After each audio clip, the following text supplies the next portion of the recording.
In the beginning, God created the heavens and the earth. And God said, "Let there be light." And there was light. Is the Trinity logical? Do you just take the Trinity on faith alone? Can you explain it in a rational way? Or is it beyond complete comprehension? Of all the commandments, the fourth is the most contested. And how is this acknowledgement made? By keeping the seventh day holy. The book of Leviticus is the third book of the Bible, and it says underneath all of this purity and becoming pure was by eating certain animals. Mapalad ang bumabasa ng salita ng pula. Mapalad ang nakikinig at tumutupad. Mapalad ang nahahapis at sila ay aaliwin. Mapalad ang nagugutom at sila ay bubusugin. Ang magtiis hanggang sa wakas, sila lamang ang maliligtas. Ang magtiis hanggang sa wakas, sila lamang ang siyang maliligtas. Paano ba in-express ng mga Kristiyano noon, yung very early Christians, yung kanilang stand dito, paninindigan nila dito sa pagka-Diyos? Kasi dumating na, medyo may pagkakaiba na doon sa Judaism, kasi dumating na si Jesus. Yung stand nila ay nasa 1 Corinto 8:5. 6 na kung saan sinabi doon na bagamat maraming tinatawag na mga Diyos sa langit man o sa lupa, sa atin nga mayroon lang tayong isang Diyos, ang Ama. Ay contradict po ito sa turo ng Trinity na Ama, Anak at Espiritu Santo. Ang kaso, yung Trinitarians, marinig mo sa, paano naman? Ang ibig mo bang sabihin, yung Ama hindi Panginoon? Kasi ang nakalagay doon sa uli, at may iisang Panginoon, si Jesucristo. Ang tanong kaagad na palagi, paano ba, hindi ba Panginoon natin yung Ama? O, bakit natin yung nakalagay sa Biblia? Kung ano yung nakalagay sa Biblia, yun na yun. Kaya kung ang Panginoon natin si Jesucristo, ang Panginoon natin si Jesucristo. Ang pinag-uusapan natin dito ay yung pagka-Diyos, hindi yung pagka-Panginoon. Kasi yung pagka-Panginoon kasi iba sa pagka-Diyos. Kasi pagka-Panginoon, Master, Boss, Hari. At naging Panginoon si Jesus nung ibigay sa kanya ang otoridad. Ibinigay sa kanya yung otoridad ng Ama. Kaya siya na ang ating Panginoon ngayon at siya ang nagtubo sa atin kasi.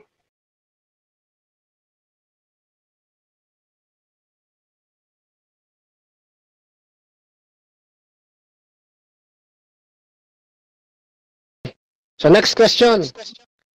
Doon po sa unang Korinto 8:6, nang sabihin po dyan na isa lamang Panginoon, kagaya ng inyong ibinangon, tinatanggap niyo po ba na wala ng Panginoon maliban sa ating Panginoong Jesucristo dahil sa pagkagamit ng isa lamang Panginoon? Oo, kung ano po yung nakalagay sa Biblia, yun ang paninindigan natin. So yung Ama, hindi Panginoon. Okay, kasi nga, ibinigay ng Ama yung otoridad sa kanya. Ang tanong ko po, yung bang Ama, hindi Panginoon? Hindi po, kasi ibinigay na nga sa kanya yung pagka-Panginoon. Okay. Next question. Paano, kung halimbawa meron tayong mabasa sa Biblia, na yung Ama Panginoon din, tatanggapin mo ba na nagkamali ka? Ganito po yan. yung pagkasabi ni Apostol Pablo doon na sa atin para dun sa mga Kristiyano, yung sinabi niya na iisang Panginoon si Panginoon Jesucristo dahil doon sa otoridad na ibinigay ng Ama sa kanya. O nung Next question. Okay, next question.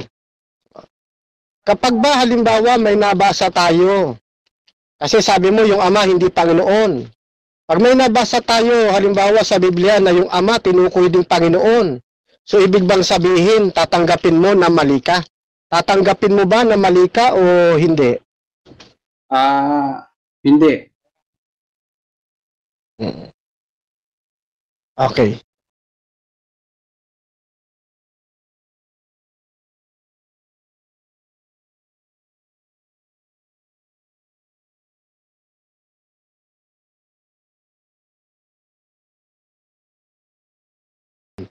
At isa sa ikinalungkot ko yung paggamit ng unang Korinto 8:6 na ating nababasa, ngunit sa ganang atin ay may isang Diyos lamang, ang Ama. Nabuhat sa Kanya ang lahat ng bagay at tayo nasa Kanya. At isa lamang Panginoon, si Jesucristo. Nang sinundan natin yung Kanyang logic, no? At yung Kanyang ibinahang, actually sa Kanya galing yung kaisipan na yun, yung salitang lamang, sinundan lang natin po yun, na kung mo ba ginamit yung salitang lamang Panginoon sa ating Panginoon Jesucristo, yung Ama, hindi na ba Panginoon? Ano? Maliwanag po ang kanyang sagot na yung Ama, hindi Panginoon. Kasi kung ano daw ang nababasa, yun na raw po ang ating pong susundan. Ano? Nakita ko rito mga kapatid, na parang malaki ang pagkukulang ng ating pong kausap sa pagkakataong ito sa pag-aaral ng unang Korinto 8:6. Ano ho? At ang malungkot pa rito, kahit anya meron tayong mabasa na yung Ama Panginoon din, hindi niya natatanggapin. No? Pero alam ko po mga kaibigan, na alam nyo rin na yung Ama tinatawag din tong Panginoon sa Biblia. Kanya nga lamang hindi ko nababasahin ngayon dahil useless kung ating babasahin, ano? Dahil hindi rin niya tatanggapin. Pero marami pong talata sa Biblia na yung Ama ay tinutukoy na Panginoon. Ito pong talatang ito ng unang Korinto, Kapitulo 8, talatang 6 mga kapatid. Ano ho? Yan po, kung mapapansin niyo sa inyong mga Biblia, yan po ay naka-italicize, nakapahilis na sulat. Ano po? Ginagawa po yung italicize na yan bilang pagpapahiwatig na hindi sigurado yung nagsalin kung yan nga ba ay dapat na ilagay riyan. Ano ho? At hindi rin naman nila inaalis kung, kumbaga, yan yung 50-50. Pwede bang ilagay yan dyan or not? Para lamang yung ginagawa, pagbuo lamang ng pangungusap. Pero pag pinag-aralan niyo po ang Bibliang Grego ng New Testament, yung pong salitang lamang, yung mga salitang diaporos, yung echo, ano pa yung isa, yung esus, wala po yun sa original, sa tekstong Grego. Kaya ginawa nila pahilis. Ano? Yan. So, dito nagpapakita, ang pinakaangkop na salin dito, mga kaibigan, dapat ganito lamang siya. Ngunit sa ganang atin ay may isang Diyos, ang Ama, na nasa Kanya nagmula ang lahat ng mga bagay, at tayo nasa Kanya, at may isang Panginoon, si Jesucristo. Wala na yung salitang lamang. Ano kaya nga yung saling ang Biblia, yan po ay nagkaroon ng revision. Ang tawag dyan, ang Biblia. Mapapansin po ninyo, wala na yung salitang lamang kasi itiniwid na nila yung mga pagkukulang nila doon sa pagsasalin. Ano po? So dito nakikita ko na lahat ng kanya pong ipinantibag sa akin ay naging walang saysay lahat.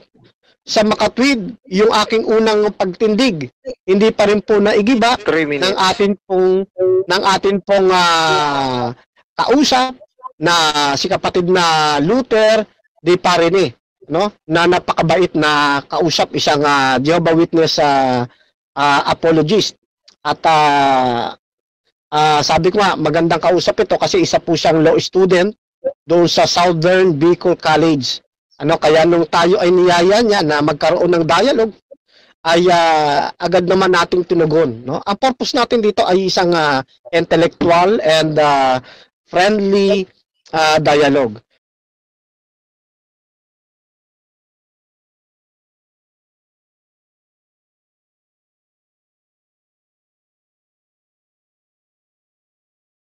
Yes.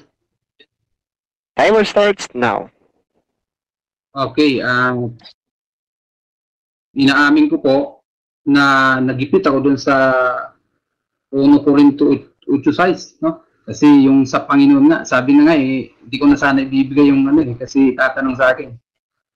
At na-guilty ako doon kasi sinabi ko na hindi Panginoon yung Ama. Na-guilty ako. Gusto kong bawiin yun. At na yung Ama pa rin kasi ay overall siyang Panginoon Yung Ama ay overall siyang Panginoon.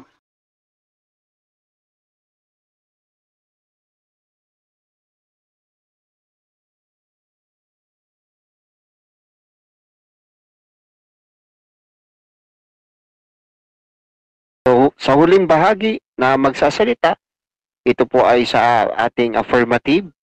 Bilang huling pagsasalita, Brother Ferdan, for 5 minutes. Timer starts now.